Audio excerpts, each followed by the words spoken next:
Hello everyone. BPSC 67th री exam होने में अब जस्ट 1 मंथ बाकी है और इस एग्ज़ाम में मोर देन 6 लाख स्टूडेंट शामिल होने वाले हैं, लेकिन सीटों की संख्या 802 के आसपास में है। यदि हम देखें तो कुल 8000 के आसपास स्टूडेंट्स प्रीलिम्स क्वालिफाई करेंगे, बाकी 5,90,000 से ज़्यादा स्टूडेंट प्रीलिम्स में असफल होंगे। आप भी यदि सफल लोगों में अपना नाम दर्ज कराना चाहते हैं तो आपको दो काम करना चाहिए। पहला काम यह है कि जो आप पढ़ चुके हैं या बीपीएससी के सिलेबस में, प्रीलिम्स के सिलेबस में जो मेंशन है उसका बार बार रिपीटेडली रिवीजन होना चाहिए, मल्टीपल रिवीजन होना चाहिए। और दूसरा काम ये करना चाहिए कि आपको अधिक से अधिक टेस्ट सीरीज के क्वेश्चंस को सोल्व करना चाहिए। इस वीडियो में मैं पटना के परफेक्शन आईएएस के प्रयास टेस्ट सीरीज के टेस्ट 3 के हिंदी मीडियम के क्वेश्चंस को डिस्कस करूंगा। आप इस वीडियो को लाइक कीजिए, शेयर कीजिए और प्लीज़ इस चैनल को सब्सक्राइब कीजिए, क्योंकि जितना ही ज़्यादा से ज़्यादा आप क्वेश्चन सोल्व करके एग्ज़ाम देने जाएंगे, उतना ही ज़्यादा एग्जामिनेशन हॉल में आप कंफर्ट फील करेंगे। और प्रीलिम्स क्वालिफाई करने का एक ही रास्ता है, अधिक से अधिक क्वेश्चंस को सोल्व किया जाना। तो चलिए शुरू करते हैं। क्वेश्चन नंबर 1, निम्नलिखित में किस भारतीय राज्य की सीमा 3 देशों की सीमा से स्पर्श नहीं करती है? तो इस प्रश्न का आंसर देने के लिए हम जानते हैं कि ये ऑप्शंस में जो चारों राज्यों के बारे में दिया गया है, ये कितने देशों से अपनी सीमाएं शेयर करते हैं ये जानते हैं सबसे पहले हम।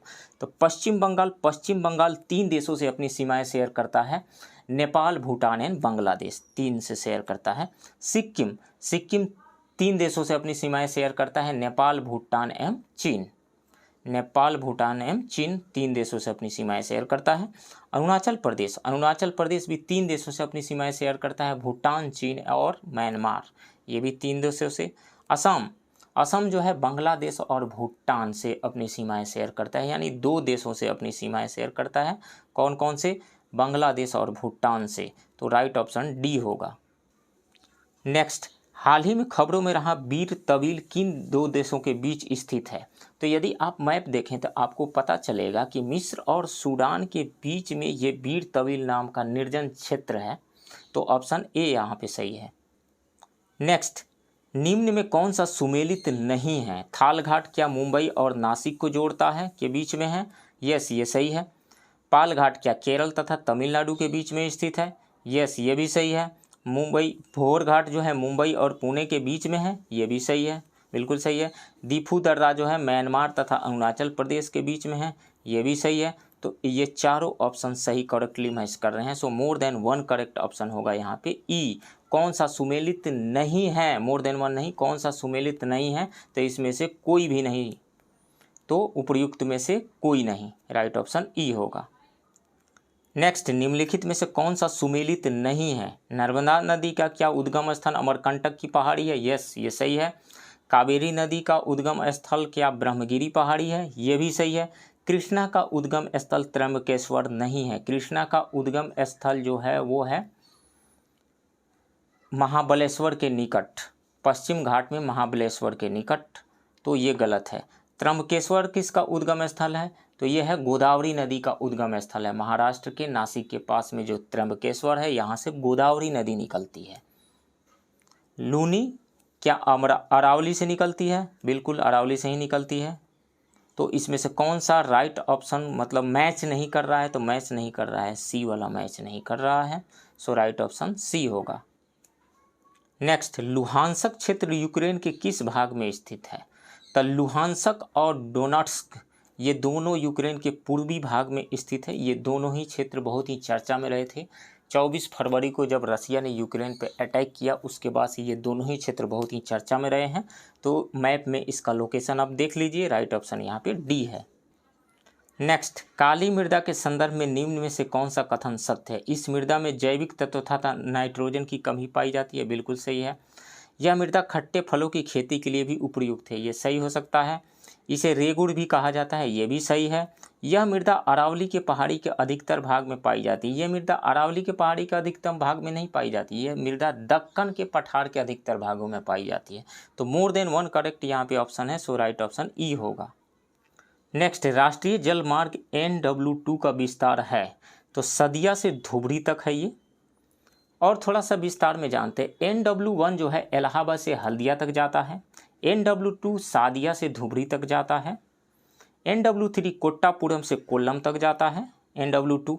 NW4 काकीनाडा से पुदुचेरी तक जाता है। तो इन सब के बारे में आपने जाना। आगे बढ़ते हैं। राइट ऑप्शन यहाँ पे डी है। नेक्स्ट, निम्नलिखित में से कौन सा ब्यास और सतलुज के संगम पर स्थित है? तो हरिके आर्द्रभूमि ब्यास और सतलज नदी के संगम पर पंजाब में स्थित है। हरिके आर्द्रभूमि, इसे 1990 में रामसर स्थल की सूची में शामिल किया गया था। सो राइट ऑप्शन ए है। नेक्स्ट, बिहार के संदर्भ में निम्न में कौन सा कथन असत्य है? बिहार का क्षेत्रफल भारत के कुल क्षेत्रफल का लगभग 2.86% है। ये सही है। उत्तर से दक्षिण तक अधिकतम लंबाई 345 किलोमीटर है। ये भी सही है। पूर्व से पश्चिम तक अधिकतम लंबाई 438 किलोमीटर है। नहीं, 438 नहीं, 483 है। 3 8 को इंटरचेंज कर दिया गया है। 483 किलोमीटर है पूर्व से पश्चिम अधिकतम लंबाई बिहार की। समुद्र तल से औसत ऊंचाई 173 फीट है। ये भी सही है। गलत कौन सा है? सी गलत है यहाँ से। तो कौन सा असत्य कथन है यहाँ पे? सी। राइट ऑप्शन सी होगा। नेक्स्ट, निम्नलिखित में से कौन बिहार की सबसे पुरानी नहर परियोजना है? तो हम जान जाते हैं कि ये नहर परियोजना कब तैयार हुई थी। तो सोन नहर बिहार की सबसे प्राचीन नहर परियोजना है। यह 1876 से 77 में बनी थी। 1876 से 77 में सोन नदी परियोजना बनी थी। उसके बाद में कोसी नदी परियोजना 1965 में बन करके तैयार हुई। ये 1965 में। उसके बाद में त्रिवेणी नहर परियोजना 1904 में।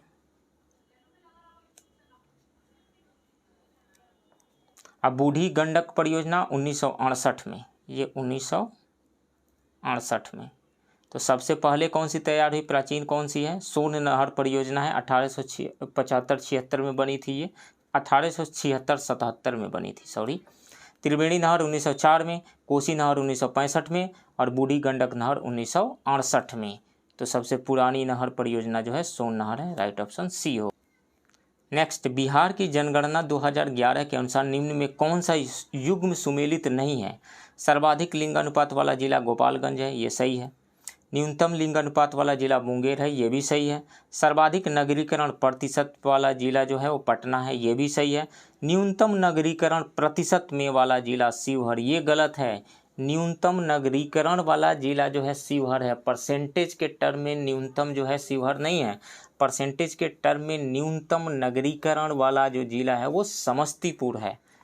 इसे याद रखिए। तो कौन सा मैच नहीं कर रहा है यहाँ पे? डी मैच नहीं कर रहा है। सो राइट ऑप्शन यहाँ पे डी ही होगा। नेक्स्ट, पश्चिम घाट का विस्तार निम्न में से किस राज्य में नहीं है? तो राजस्थान में पश्चिम घाट का विस्तार नहीं है। राइट ऑप्शन सी होगा। नेक्स्ट, निम्नलिखित में से कौन सा सुमेलित नहीं है? प्रोजेक्ट टाइगर क्या 1973 में आया था? सही है। प्रोजेक्ट हाथी 1992 में। ये भी सही है। वन्य जीव संरक्षण अधिनियम 1972 में। ये भी सही है। जैव विविधता अधिनियम 2006 में नहीं बना था। जैव विविधता अधिनियम को 2002 में लागू किया गया तथा 2003 में राष्ट्रीय जैव विविधता प्राधिकरण की स्थापना की गई थी। सो कौन सा सुमेलित नहीं है? डी वाला नहीं है। नेक्स्ट, बाधवान आर्द्रभूमि किस राज्य में स्थित है? तो ये गुजरात में स्थित है। चर्चा में क्यों रहा? गुजरात स्थित बाधवान आर्द्रभूमि तथा थोल झील वन्यजीव अभ्यारण्य को रामसर साइट का दर्जा दिया गया है। हरियाणा स्थित भिंडावास वन्यजीव अभ्यारण्य तथा सुल्तानपुर राष्ट्रीय उद्यान को भी रामसर साइट का दर्जा दिया गया है। सो राइट ऑप्शन यहाँ पे सी है। नेक्स्ट, हाल ही में फोर्ब्स ने दुनिया की 100 शक्तिशाली महिलाओं की सूची जारी की है। इसमें पहले स्थान पर कौन है?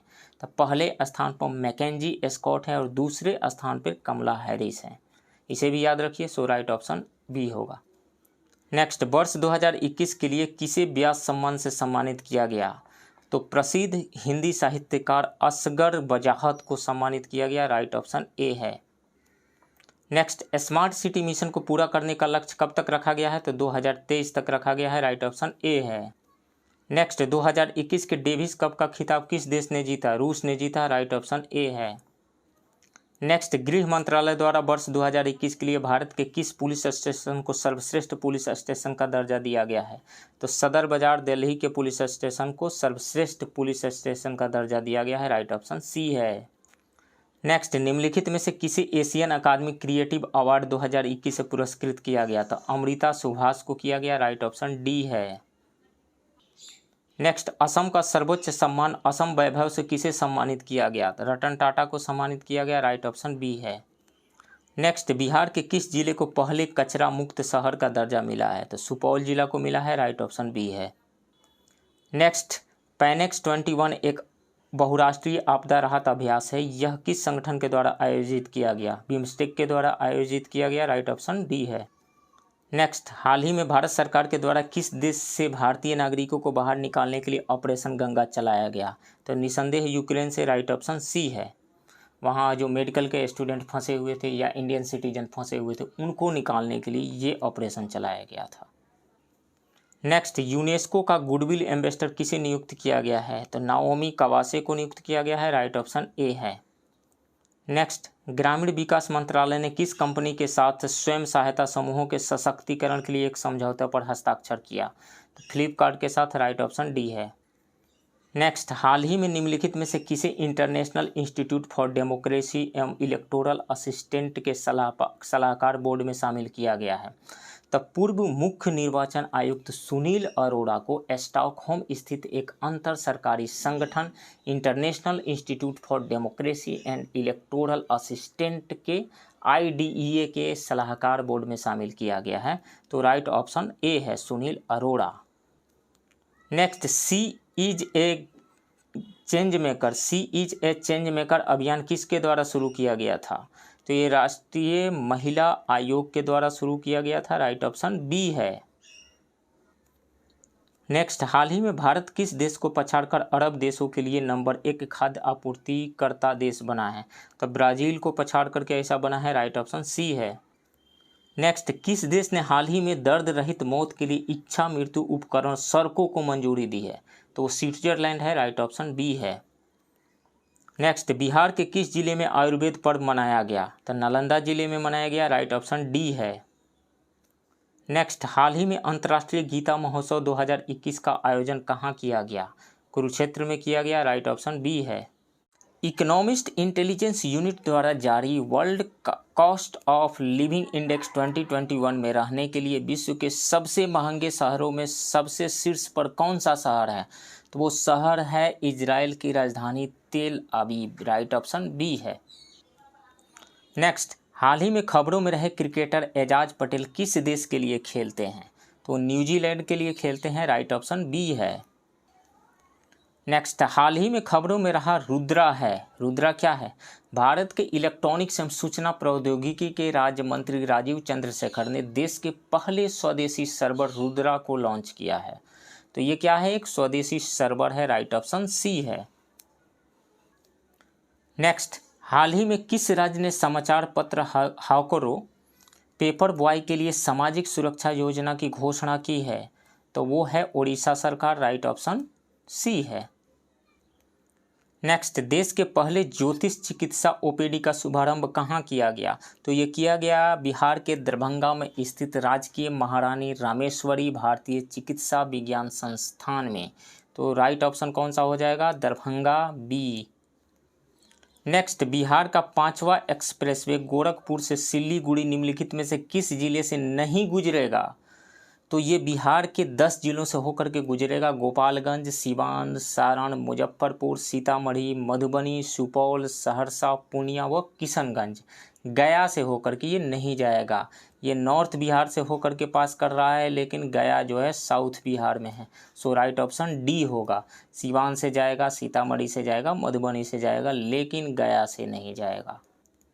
नेक्स्ट, बिहार आर्थिक सर्वेक्षण 2021-22 के अनुसार राज्य सकल घरेलू उत्पाद में द्वितीय क्षेत्र का योगदान कितना रहा? तो 19.5% रहा। राइट ऑप्शन बी है।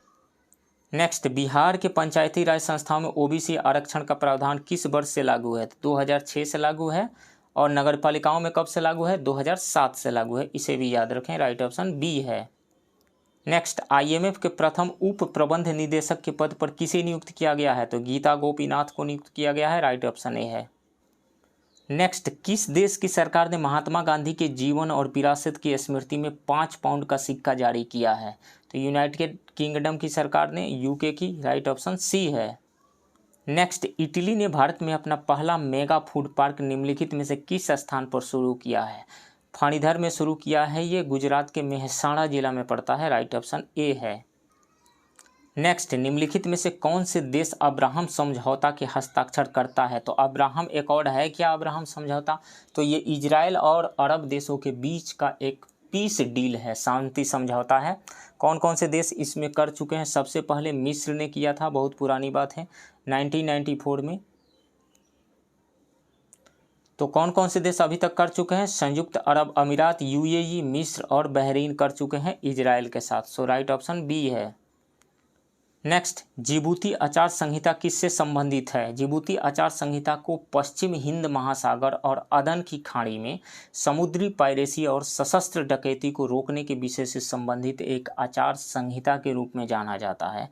तो यह है क्या? समुद्री डकैती के विरुद्ध अंतर्राष्ट्रीय समूह से है। राइट ऑप्शन बी है। नेक्स्ट, निम्नलिखित में से किस राज्य को अगस्त 2021 में भारत सरकार द्वारा वन धन योजना के लिए सर्वश्रेष्ठ प्रशिक्षण राज्य के रूप में सम्मानित किया गया है? ट्राइफेड के 34वें स्थापना दिवस पर पहले वन धन वार्षिक पुरस्कार के तहत नागालैंड को 7 राष्ट्रीय पुरस्कारों से सम्मानित किया गया है। कौन सा है? नागालैंड। सर्वश्रेष्ठ सर्वेक्षण राज्य तथा सर्वश्रेष्ठ प्रशिक्षण में प्रथम स्थान नागालैंड का ही रहा है। सो राइट ऑप्शन डी है। नेक्स्ट, जंतु कोशिका में समसूत्री विभाजन की खोज किसने की थी? तो वाल्थर फ्लेमिंग ने की थी। राइट ऑप्शन सी है। नेक्स्ट, किस साहित्य में अंगराज का सर्वप्रथम उल्लेख मिलता है? तो अथर्ववेद में सबसे पहला उल्लेख मिलता है। राइट ऑप्शन बी है। नेक्स्ट, शिशुनाग वंश के संस्थापक ने अपनी राजधानी कहाँ स्थापित की थी? तो वैशाली में स्थापित की थी। राइट ऑप्शन सी है। नेक्स्ट, अशोक ने अपने राज्याभिषेक के कितने वर्ष पश्चात लुम्बिनी की यात्रा की? तो 20 वर्ष के पश्चात लुम्बिनी की यात्रा की। राइट ऑप्शन सी है। अपनी यात्रा के दौरान अशोक ने लुम्बिनी में 4 स्तूप और 1 स्तंभ बनवाए।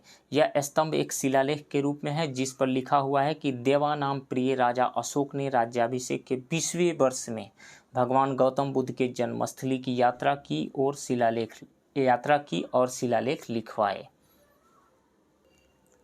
नेक्स्ट, निम्नलिखित में से कौन जैन धर्म द्वारा प्रतिपादित 3 रत्न में शामिल नहीं है? सम्यक ज्ञान शामिल है, सम्यक दर्शन भी शामिल है, सम्यक आचरण भी शामिल है, सम्यक समर्पण शामिल नहीं है। राइट ऑप्शन डी है।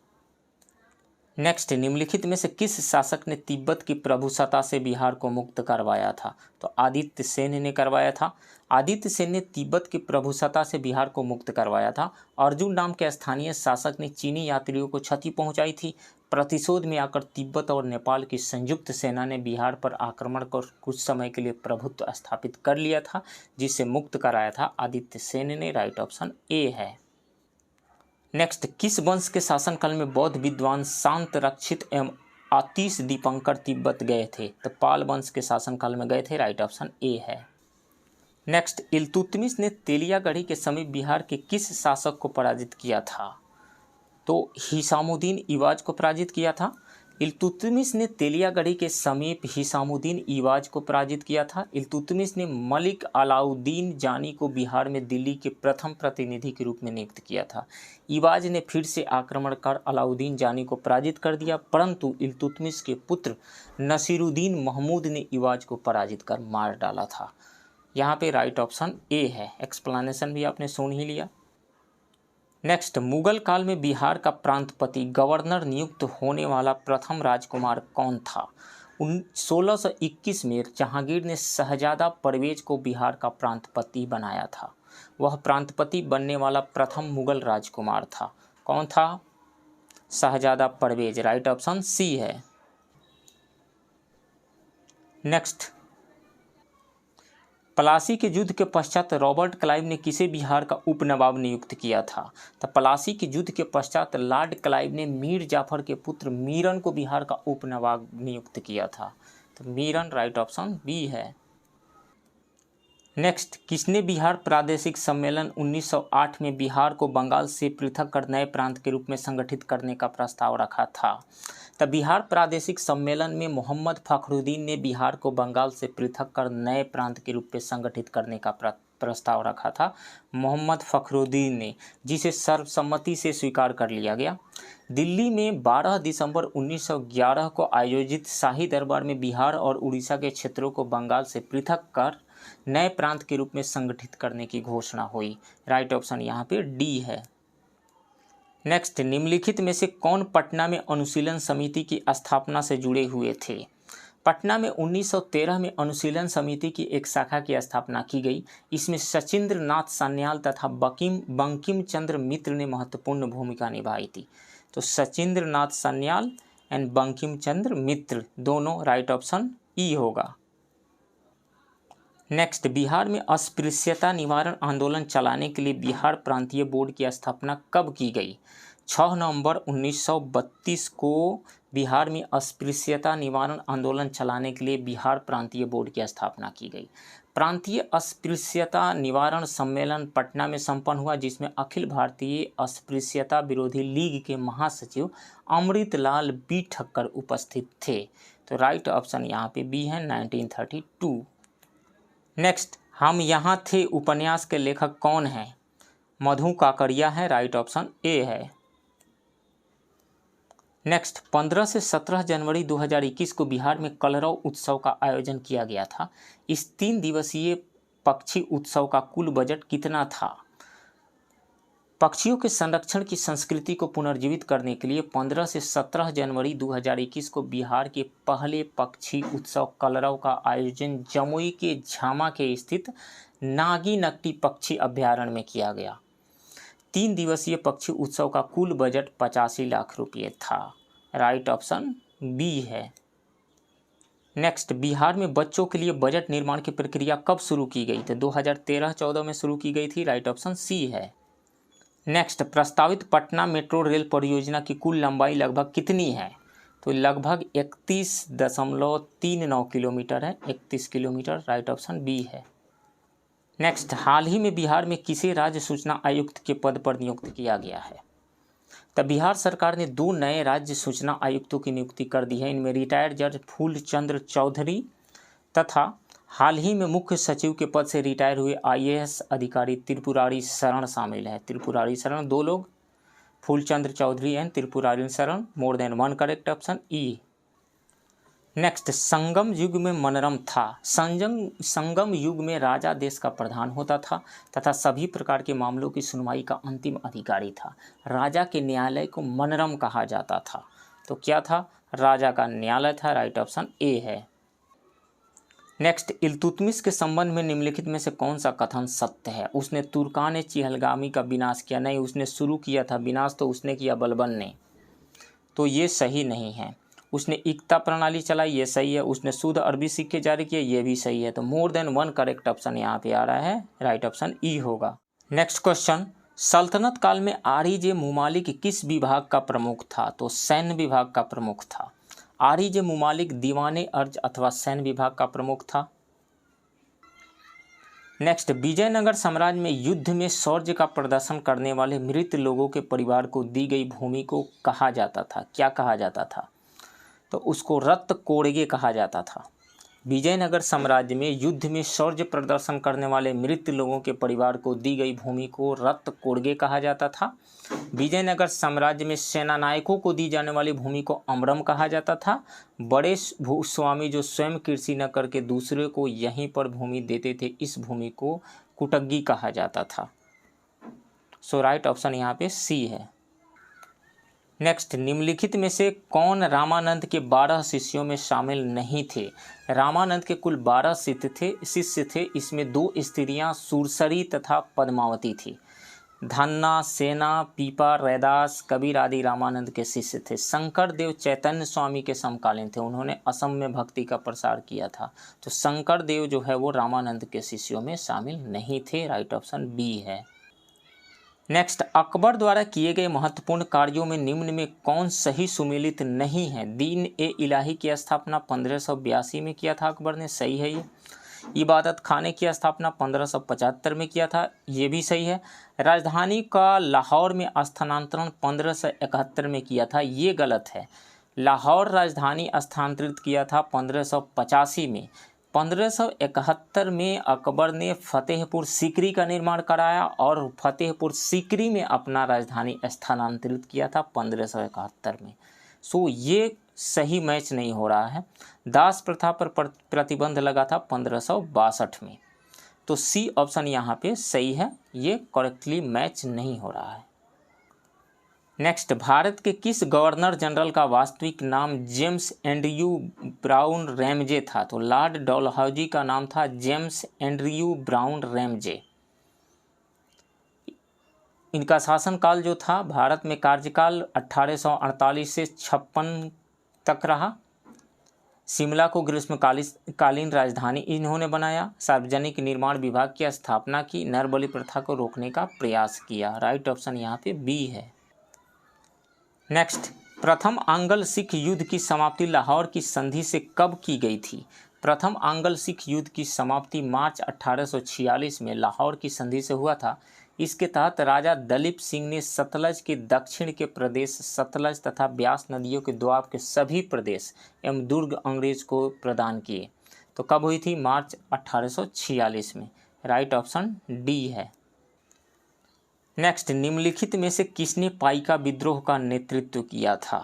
तो बक्सी जगबंधु ने नेतृत्व किया था। राइट ऑप्शन ए है। पाइका विद्रोह का नेतृत्व जगबंधु बक्सी ने किया था। पाइका ओडिशा के परंपरागत पैदल सैनिक थे।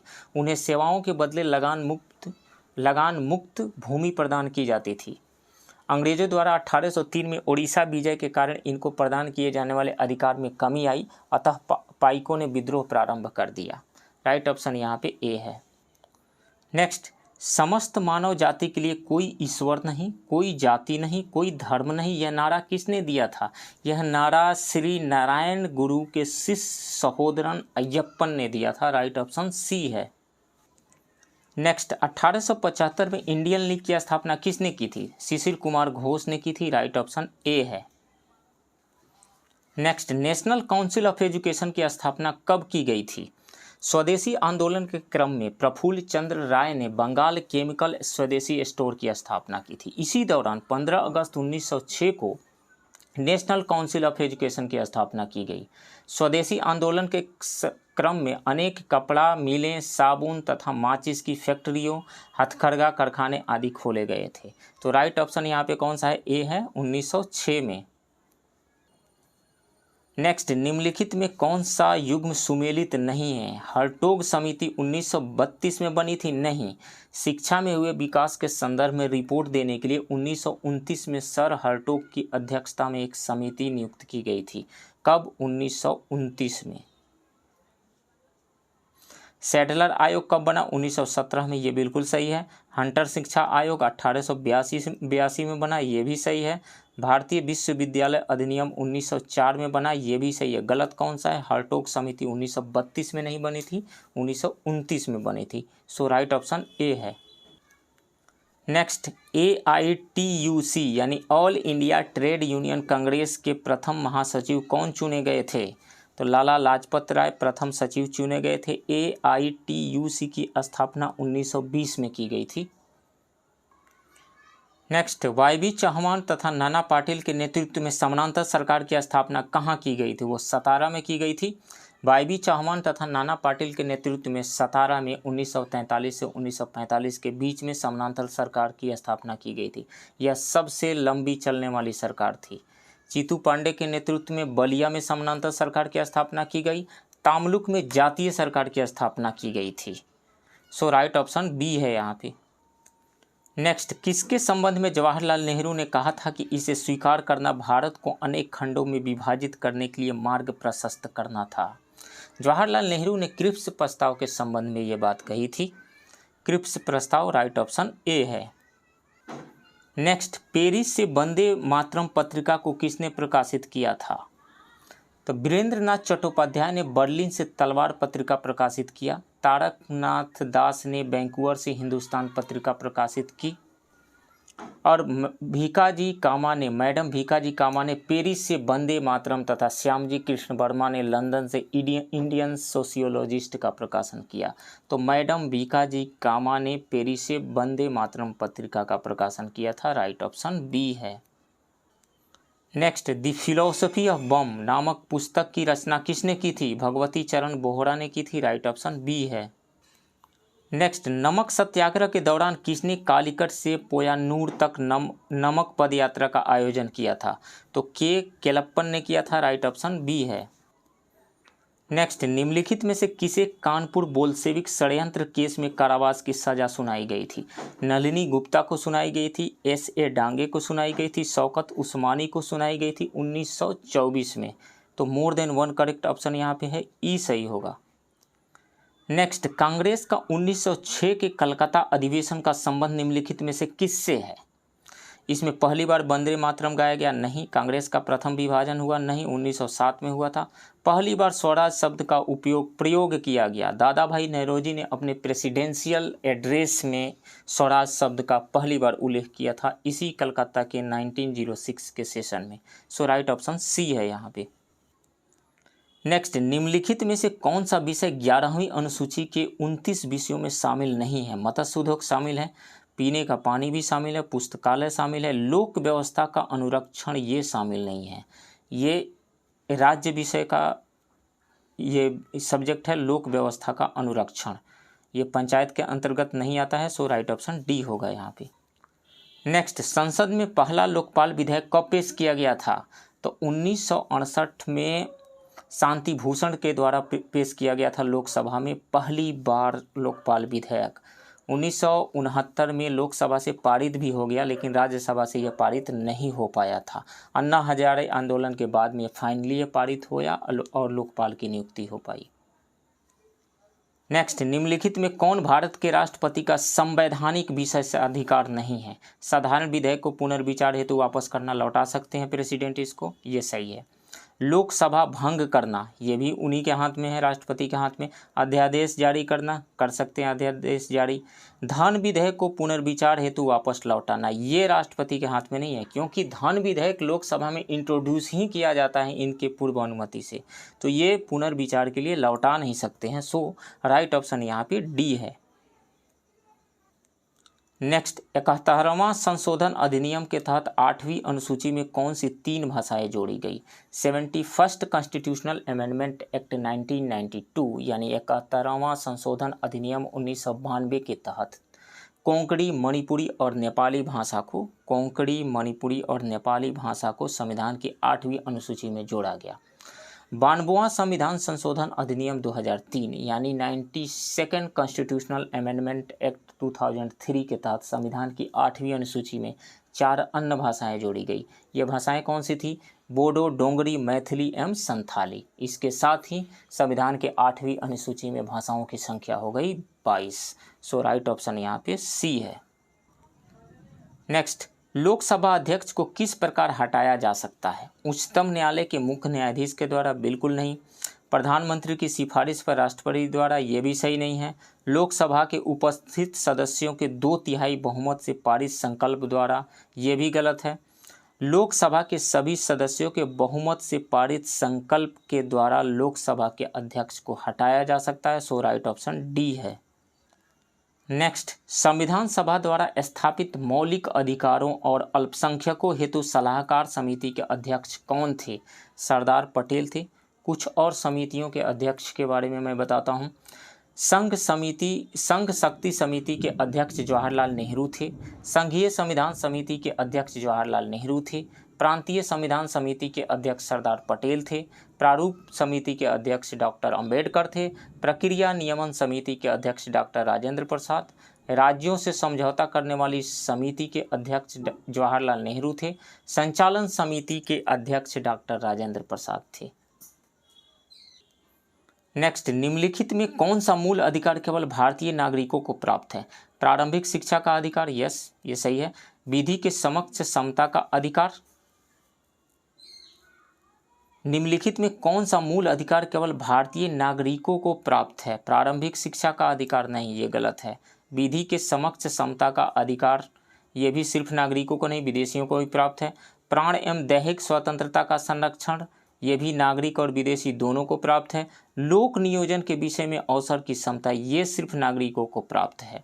नागरिकों का तो लोक नियोजन हो ही नहीं पाता है, तो विदेशियों को कैसे दिया जाएगा यह अधिकार। सो राइट ऑप्शन डी है। नेक्स्ट, जनहित याचिका PIL पब्लिक इंटरेस्ट लिटिगेशन का वास्तविक उद्देश्य क्या है। PIL की अवधारणा, इसके कंसेप्ट को लाने वाले जस्टिस PN भागवती थे। इस PIL का उद्देश्य है वो है मौलिक अधिकारों का सार्थकीकरण, ये सही है। कानून के शासन का संरक्षण, ये भी सही है। आर्थिक रूप से कमज़ोर वर्गों की न्याय तक प्रभावकारी पहुंच, ये भी सही है। सामाजिक रूप से कमज़ोर वर्गों की न्याय तक प्रभावकारी पहुंच बनाना, ये भी सही है। तो उपरोक्त सभी कथन सही है। So more than one correct option E सही होगा। नेक्स्ट, किस मामले में सर्वोच्च न्यायालय ने कहा कि 9वीं अनुसूची में शामिल कानूनों को न्यायिक समीक्षा से बाहर नहीं माना जा सकता है। तो IR कोहेल्हो मामले 2007 के मामले में सुप्रीम कोर्ट ने कहा कि 9वीं अनुसूची में जो भी कानून शामिल किया गया है, उसमें रख दिया गया है, उसकी भी न्यायिक समीक्षा की जा सकती है। सो राइट ऑप्शन ए है यहाँ पे। नेक्स्ट, सतत आर्थिक विकास से क्या अभिप्राय है। तो वर्तमान पीढ़ी के विकास के साथ साथ भविष्य का आर्थिक विकास करना ही आता है सतत आर्थिक विकास के अंतर्गत। सो राइट ऑप्शन ए है। नेक्स्ट, राष्ट्रीय खाद्य सुरक्षा मिशन कब प्रारंभ किया गया था। राष्ट्रीय खाद्य सुरक्षा मिशन राष्ट्रीय विकास परिषद की कृषि उप समिति की सिफारिशों के आधार पर साल 2007 में शुरू किया गया था। साल 2007 राइट ऑप्शन बी है। क्वेश्चन नंबर 97, RBI द्वारा वित्तीय क्षेत्र में सुधार के लिए किस वर्ष पूंजी पर्याप्तता अनुपात को अपनाने का निर्णय लिया गया था। भारतीय रिजर्व बैंक ने अप्रैल 1992 में बासेल समिति द्वारा निर्धारित पूंजी पर्याप्तता मानदंडों के अनुरूप भारत में बैंकों के लिए पूंजी पर्याप्तता उपाय के रूप में एक जोखिम परिसंपत्ति अनुपात प्रणाली शुरू करने का निर्णय लिया। कब किया? अप्रैल 1992 में। राइट ऑप्शन कौन सा होगा? बी। नेक्स्ट, गांधीवादी योजना का विचार किसके द्वारा प्रस्तुत किया गया था। 1944 में श्रीमन नारायण अग्रवाल के द्वारा गांधीवादी योजना का विचार प्रस्तुत किया गया था। इस योजना में कृषि क्षेत्र, छोटे लघु एवं कुटीर उद्योग के विकास पर बल दिया गया था। सो राइट ऑप्शन बी है। नेक्स्ट, निम्नलिखित में कौन सी मध्य पूंजीगत प्राप्तियां कैपिटल गेन के अंतर्गत नहीं आता है। ऋण वसूली आता है, विनिवेश भी आता है, आंतरिक बाजार उधारी भी आता है। ब्याज प्राप्तियां जो है कैपिटल गेन के अंतर्गत नहीं आती है, ये राजस्व प्राप्तियों के अंतर्गत आती है, रिवेन्यू के अंतर्गत आती है। सो राइट ऑप्शन जो होगा यहाँ पे डी होगा, कैपिटल गेन के अंतर्गत नहीं आती है ब्याज प्राप्तियां। नेक्स्ट, लेंस की शक्ति मापी जाती है तो डायोप्टर में मापी जाती है। राइट ऑप्शन सी है। पावर जो होता है, पावर इज इक्वल टू होता है 1/, फोकल लेंथ। फोकल लेंथ जब मीटर में होता है तब पावर का जो यूनिट होता है वो डायोप्टर आता है।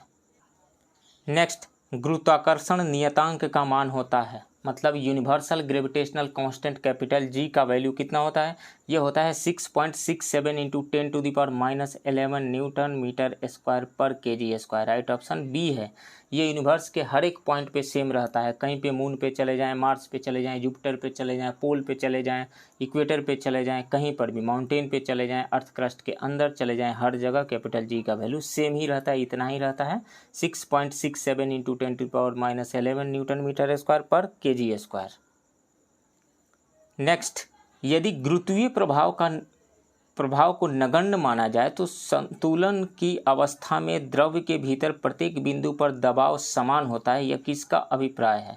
मतलब यह है कि यदि जी का वैल्यू नेग्लिजिबल मान लिया जाए, गुरुत्वीय प्रभाव नेग्लिजिबल मान लिया जाए, मतलब ग्रेविटेशनल फोर्स को हम नेग्लेक्ट कर दें, तो इक्विलिब्रियम के स्टेज में द्रव के भीतर प्रत्येक बिंदु पर प्रेशर, हर एक पॉइंट पे प्रेशर इक्वल रहता है। यह किसका नियम है? यह पास्कल का नियम है।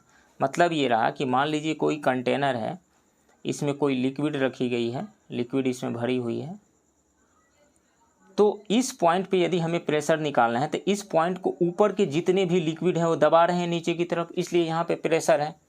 तो इस पॉइंट का प्रेशर कुछ अलग होगा, नीचे जाएंगे तो प्रेशर बढ़ा हुआ रहेगा, फिर और नीचे जाएंगे तो प्रेशर और इंक्रीज हुआ रहेगा, मतलब इंक्रीज होते जाता है। जैसे जैसे डाउनवर्ड डायरेक्शन में हम जाते हैं तो प्रेशर इंक्रीज करता है। लेकिन ये कब होता है? जब ग्रेविटेशनल फोर्स को हम कंसीडर कर लेते हैं तब। जब ग्रेविटेशनल फोर्स को नेगलेक्ट मान लेंगे तो हर एक पॉइंट पे प्रेशर का वैल्यू सेम हो जाएगा, क्योंकि ऊपर वाला जो पोर्शन है नीचे वाले लिक्विड के पोर्शन पे फोर्स एग्जर्ट कर ही नहीं पाएगा, हर जगह प्रेशर सेम होगा। उम्मीद करता हूँ कि आप सबों को ये समझ में आ गया होगा। तो पास्कल का नियम ये कहता है, राइट ऑप्शन सी है। नेक्स्ट, प्रथम बार निम्न में से किस वैज्ञानिक ने कहा था कि पृथ्वी सूर्य के चारों ओर चक्कर लगाती है और पृथ्वी ब्रह्मांड का केंद्र बिंदु नहीं है? तो इसको सबसे पहले कोपरनिकस ने कहा था, उनको चुप करा दिया गया। फिर गैलीलियो ने कहा, गैलीलियो को उसके लिए सजा भी दी गई, आजीवन जेल में रखा गया था। सो राइट ऑप्शन ए है। नेक्स्ट, निम्नलिखित में कौन सी तरंगे निर्वात में संचरण नहीं कर सकती, मतलब वैक्यूम में ट्रेवल नहीं कर सकती, कौन सी तरंग है? देखिए, तरंग यानी हम यूँ कहें कि वेव दो प्रकार की होती है, मैकेनिकल वेव यांत्रिक वेव और non mechanical wave. Mechanical wave को एक जगह से दूसरी जगह जाने के लिए किसी मीडियम की ज़रूरत होती है, लेकिन नॉन मैकेनिकल वेव के लिए एक जगह से दूसरी जगह जाने के लिए किसी मीडियम की ज़रूरत नहीं होती है।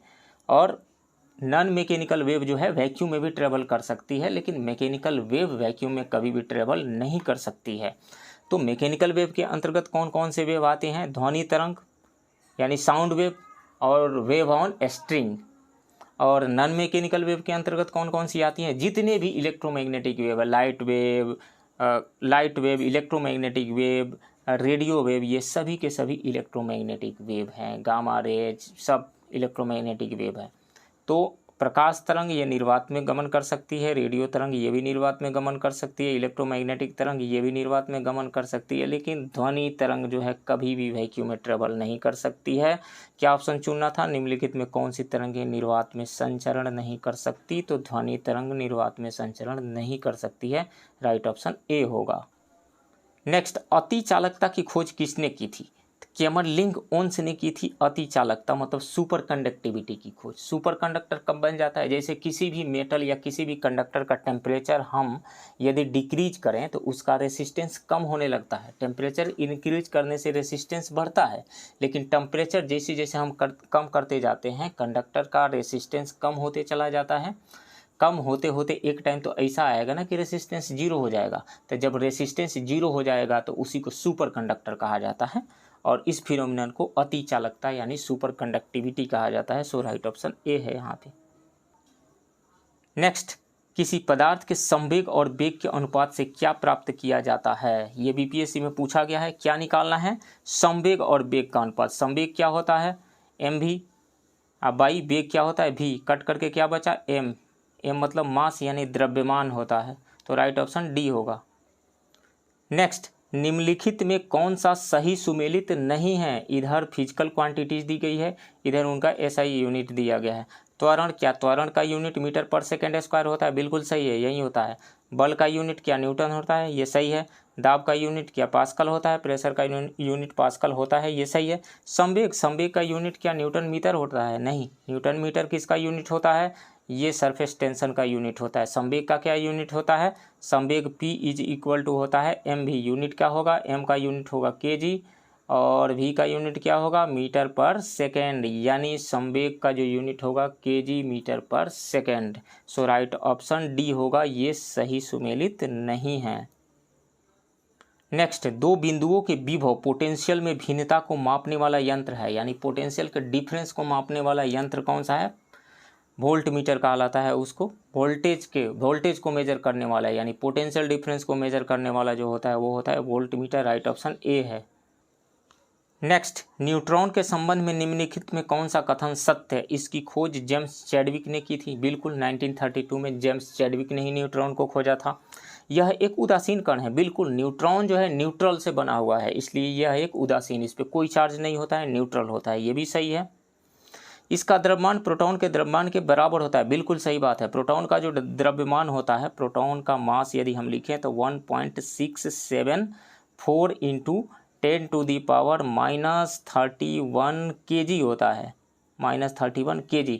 यानी प्रोटॉन का मास 1.674 इंटू 10⁻³ kg। न्यूट्रॉन का मास कितना होता है? न्यूट्रॉन का मास होता है 1.672 इंटू 10⁻³ kg। आप देखिए लगभग सेम आ रहा है। प्रोटॉन का मास 1.674 इंटू 10⁻³ kg, न्यूट्रॉन का मास 1.672 इंटू 10⁻⁴ kg। सॉरी गलती हो गया, यहाँ पे प्रोटॉन के मास में यहाँ पे 672 होता है और न्यूट्रॉन के मास में 674 होता है। न्यूट्रॉन का मास स्लाइटली प्रोटॉन के मास से ज़्यादा होता है, थोड़ा सा हल्का सा ज़्यादा होता है। मतलब न्यूट्रॉन जो है प्रोटॉन से स्लाइटली हेवियर होता है, लेकिन लगभग में दोनों का मास सेम होता है, इसलिए ये सही है सी। इसका द्रव्यमान यानी न्यूट्रॉन का द्रव्यमान इलेक्ट्रॉन के द्रव्यमान के बराबर होता है? नहीं, गलत बात है। इलेक्ट्रॉन का द्रव्यमान जो होता है वो होता है 9.1 इंटू 10⁻27 kg। -27 kg होता है इलेक्ट्रॉन का मास, 9.1 इंटू 10⁻27 kg। इस तरीक़े से हम देखें तो प्रोटॉन का मास या न्यूट्रॉन का मास कहें इलेक्ट्रॉन के मास का 1836 से 1837 गुना बड़ा होता है, बराबर नहीं होता है। तो कौन सा कथन सत्य है? तो 3 कथन सत्य हैं यहाँ पे, A, B and C. So right option E होगा। नेक्स्ट, निम्नलिखित में से कौन धातुओं के महत्वपूर्ण भौतिक गुण है? धातुएं ऊष्मा एवं विद्युत के कुचालक होते हैं। बिल्कुल गलत बात है। धातुएं ऊष्मा एवं विद्युत की सुचालक होती हैं, good conductor of heat and electricity. So ये तो गलत है। धातुओं का घनत्व उच्च होता है, ये सही है। धातुएं तन्य एवं आघातवर्ध होती है। धातुओं को पीट करके पतले चद्दर बनाए जा सकते हैं, धातुओं के पतले वायर बनाए जा सकते हैं, इसलिए धातुएं तन्य एवं आघातवर्ध होती है। नेक्स्ट है, अधिकांश धातुओं के गलनांक तथा क्वथनांक उच्च होते हैं। ये भी बिल्कुल सही है। अधिकांश धातुओं के मेल्टिंग एंड बॉइलिंग पॉइंट जो होता है वो बहुत ही हाई होता है, ये भी सही है। तो गलत कौन सा है? गलत सिर्फ एक ये है, धातुएं ऊष्मा एवं विद्युत के कुचालक होती हैं, ये गलत है, सुचालक होती है। तो मोर देन वन करेक्ट ऑप्शन इसमें से आ रहा है, सो ई ऑप्शन सही होगा। बी, सी एंड डी यहाँ पे सही है। नेक्स्ट, डेसिबल इकाई का प्रयोग किसके मापन में किया जाता है? तो ध्वनि की तीव्रता के लिए किया जाता है डेसिबल का। राइट ऑप्शन ए है। नेक्स्ट, मोती पर्ल का मुख्य रासायनिक अवयव क्या है? तो यह कैल्शियम कार्बोनेट होता है। राइट ऑप्शन सी है। नेक्स्ट, पेरिपेट्स संयोजक कड़ी है किसके बीच की? एनिलिडा व आर्थ्रोपोडा के बीच की कड़ी है। राइट ऑप्शन डी है। नेक्स्ट, निम्नलिखित में कौन सा युग्म सुमेलित नहीं है? प्लेग क्या पास्चुरेला पेस्टिस से होता है? बिल्कुल इसी से होता है। काली खांसी क्या बोर्डीटेला पर्टुसिस से होता है? ये भी सही है। हैजा क्या ट्रेपोनेमा पैलिडम से होता है? नहीं, हैजा जो होता है वो विब्रियो कोलेरी नामक जीवाणु से होता है, विब्रियो कोलेरी, इसे याद रखिए। गोनोरिया क्या निसेरिया गोनोरिया से होता है? बिल्कुल ये भी सही है। गलत कौन सा है? सी वाला गलत है, तो राइट ऑप्शन सी होगा। नेक्स्ट, निम्नलिखित में कौन सा एंजाइम पॉलीपेप्टाइड को अमीनो अम्ल में बदलता है? तो वो है इरेप्सिन। राइट ऑप्शन ए है। नेक्स्ट, मस्तिष्क का कौन सा भाग उपापचय, रक्तदाब तथा हृदय की धड़कन को नियंत्रित करता है? तो मेडुला ऑब्लिगेटा मस्तिष्क का सबसे पीछे वाला भाग होता है। यह उपापचय, रक्तदाब, आहार नाल के क्रमांकुचन, ग्रंथि स्त्राव तथा हृदय की धड़कनों को नियंत्रित करता है। तो कौन सा हुआ? मेडुला ऑब्लिगेटा। हाइपोथैलेमस भूख, प्यास तथा ताप पर नियंत्रण करता है, प्यार, घृणा आदि के केंद्र होते हैं। थैलेमस जो होता है वो होता है दर्द, ठंडा तथा गर्म को पहचानने का ये कार्य करता है। सो राइट ऑप्शन ए है यहाँ पे। नेक्स्ट, निम्नलिखित में कौन सा हार्मोन शरीर की वृद्धि, विशेषतया हड्डियों की वृद्धि को नियंत्रित करता है? तो यह है STH hormone. Right option B है। नेक्स्ट, निम्नलिखित में कौन सा प्रोटीन रेशम तथा मकड़ियों के धागे के निर्माण में सहायक होता है? तब फाइब्रोइन प्रोटीन से रेशम तथा मकड़ियों के धागे के निर्माण में सहायक होता है। सो राइट ऑप्शन जो होगा वो सी होगा, फाइब्रोइन। नेक्स्ट, निम्नलिखित में से कौन सा विटामिन अनाज, मांस, मछली तथा अंडों से प्राप्त होता है? तो इससे B1 भी प्राप्त होता है, विटामिन B1, और विटामिन B6 भी प्राप्त होता है। तो बी और सी दोनों सही है। सो राइट ऑप्शन ई होगा। नेक्स्ट, किस जंतु के आरबीसी में केंद्रक होते हैं? तो सामान्यतः आरबीसी में केंद्रक नहीं होता है। ऊंट तथा लामा के आरबीसी में केंद्रक होते हैं, जो अपवाद है। तो ऊंट एंड लामा दो सही है। राइट ऑप्शन ई होगा। नेक्स्ट, फिलोसॉफिक जूलॉजिक पुस्तक किसके द्वारा लिखी गई? तो ये लैमार्क के द्वारा लिखी गई थी। राइट ऑप्शन ए है। नेक्स्ट, घासों के अध्ययन एवं देखभाल को क्या कहा जाता है? एनाटॉमी कहा जाता है। राइट ऑप्शन ए है। नेक्स्ट, नींबू में डाइबैक रोग किस तत्व की कमी से होता है? तो यह कॉपर की कमी से होता है। राइट ऑप्शन सी है। नेक्स्ट क्वेश्चन, कार्बन मोनोऑक्साइड का बॉन्ड ऑर्डर कितना होता है? तो बॉन्ड ऑर्डर जो होता है, bond order is equal to होता है bonding electron minus anti bonding electron divided by 2। तो कार्बन मोनोऑक्साइड में बॉन्डिंग इलेक्ट्रॉन 10 होते हैं, एंटी बॉन्डिंग इलेक्ट्रॉन 4 होते हैं बाई 2, यानी 6/2 मतलब 3, यानी कार्बन मोनोऑक्साइड का बॉन्ड ऑर्डर कितना हुआ? 3 हो गया। कौन सा ऑप्शन आ रहा है? ऑप्शन बी सही आ रहा है, 3 दिया हुआ है इसमें। ये क्वेश्चन बीपीएससी में पूछा गया है। बीपीएससी के क्वेश्चन रिपीट होते हैं, इसलिए इसको याद ही कर जाइए आप। नेक्स्ट, निम्नलिखित में कौन सही सुमेलित नहीं है? चींटी का डंक में मेथोनिक अम्ल पाया जाता है, बिल्कुल, इसको फॉर्मिक एसिड भी कहा जाता है, HCOOH इसका फॉर्मूला होता है। अंगूर में क्या टार्टरिक अम्ल पाया जाता है? बिल्कुल सही है। रैंसिड बटर में क्या सिट्रिक अम्ल पाया जाता है? नहीं, रैंसिड बटर में ब्यूटेरिक अम्ल पाया जाता है, तो ये सही नहीं मैच कर रहा है। सिरका विनेगार में क्या एस्टिक अम्ल पाया जाता है? बिल्कुल, ये भी सही है। तो गलत कौन सा है? सुमेलित नहीं है, तो सी। नेक्स्ट, निम्नलिखित में कौन सा युग्म सुमेलित है? क्या इस्पात का निर्माण हैबर विधि से होता है? बिल्कुल नहीं। सल्फ्यूरिक अम्ल का निर्माण क्या बेसमर विधि से होता है? नहीं। अमोनिया का निर्माण क्या संपर्क विधि से होता है? नहीं। सोडियम कार्बोनेट का निर्माण जो होता है वो ली ब्लांक विधि से होता है, ये सही है, बाकी गलत है। इस्पात का निर्माण जो होता है वो बेसमर विधि से होता है। सल्फ्यूरिक अम्ल का जो निर्माण होता है वो संपर्क विधि से होता है।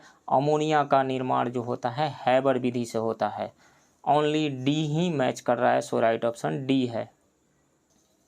नेक्स्ट, सोडा लाइम ग्लास के निर्माण में किसका प्रयोग किया जाता है? तो sodium carbonate, calcium carbonate and silica तीनों का प्रयोग किया जाता है। राइट ऑप्शन ई है। नेक्स्ट, संयुक्त राष्ट्र औद्योगिक विकास संगठन का मुख्यालय कहाँ स्थित है? तो ये वियना में स्थित है। राइट ऑप्शन बी है। नेक्स्ट, राज्य की नीति निर्देशक तत्व एक ऐसा चेक है जो बैंक की सुविधा अनुसार अदा की जाएगी, यह कथन किसका है? यह केटी शाह का है। राइट ऑप्शन बी है। नेक्स्ट, फिलिप्स वक्र संबंधित है, फिलिप्स कर्व जो है वो संबंधित है मुद्रास्फीति तथा बेरोजगारी से। मुद्रास्फीति तथा बेरोजगारी मतलब इन्फ्लेशन एंड अनएम्प्लॉयमेंट से है। इन्फ्लेशन एंड अनएम्प्लॉयमेंट के बीच में इन्वर्स रिलेशन होता है, मतलब इन्फ्लेशन यदि इंक्रीज करता है तो अनएम्प्लॉयमेंट डिक्रीज करता है। सो राइट ऑप्शन जो होगा वो ए होगा। नेक्स्ट, किस पंचवर्षीय योजना के दौरान राष्ट्रीय महिला कोष की स्थापना की गई थी? 8वीं पंचवर्षीय योजना के दौरान राष्ट्रीय महिला कोष की स्थापना 1993 में भारत सरकार के मानव संसाधन विकास मंत्रालय के तहत पंजीकृत सोसाइटी के रूप में की गई थी। इस पंचवर्षीय योजना में सर्वोच्च प्राथमिकता मानव संसाधन के विकास पर दिया गया था। सो राइट ऑप्शन जो होगा आठवीं पंचवर्षीय योजना, सी। नेक्स्ट, हाल ही में किसे सुशीला देवी पुरस्कार 2021 दिया गया? तो यह पुरस्कार अनुकृति उपाध्याय को दिया गया उनके उपन्यास कित्सुगी के लिए। सो राइट ऑप्शन सी होगा। नेक्स्ट, विश्व संगीत तानसेन उत्सव का आयोजन कहाँ हुआ था? यह मध्य प्रदेश के ग्वालियर में हुआ था। राइट ऑप्शन ए है। 134 नंबर क्वेश्चन, हाल ही में मुंबई प्रेस क्लब द्वारा जर्नलिस्ट ऑफ द ईयर सम्मान से किसे सम्मानित किया गया? तो दानिश सिद्दीकी को सम्मानित किया गया था। राइट ऑप्शन डी है।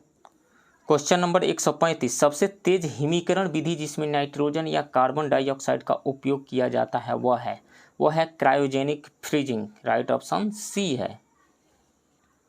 क्वेश्चन नंबर 136, तुतलेश्वरी भवानी मंदिर बिहार के किस जिले में अवस्थित है? यह बहुत ही प्राचीन मंदिर है और फेमस मंदिर है, रोहतास जिले में अवस्थित है। राइट ऑप्शन डी है।